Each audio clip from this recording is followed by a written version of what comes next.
లోక సంబంధమైన వ్యక్తి అయితే ఏం చేస్తారంటే తన చేసిన సహాయం ఎప్పటికైనా తిరిగి వస్తుందని చూస్తారు.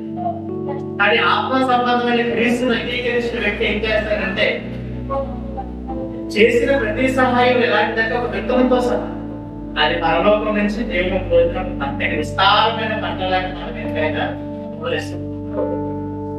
ఇక మీద నుండి సంఘంలో ఉన్న వాళ్ళు ఎవరైనా సరే ఎవరికి సహాయం చేయాలంటే తిరిగి సహాయం చేయలేని వారికి సహాయం చేయాలి.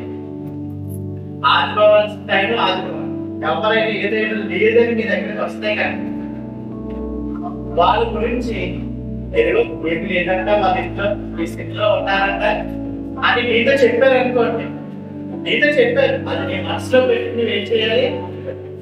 ఎవరికి తెలియకుండా వాళ్ళకి సహాయం చేయాలి.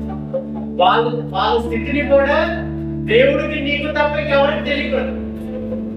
కొంతమంది ఏం చేస్తారంటే పలానా టైంలో నువ్వు ఈ స్థితిలో వచ్చావు అనేసి బయట అలా మాట తీసేసారా నీ వెంటనే నువ్వే భూమిలో ఉండకుండా ఏం చేస్తున్నా బయటికి లాగేస్తా.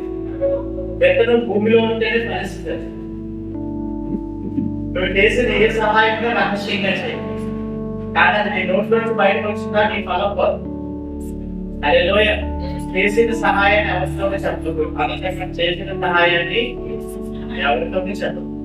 అది ఎవరు చూడాలి? తనలో రహస్యంగా చూస్తున్న దేవుడే చూడు. హల్లెలూయా.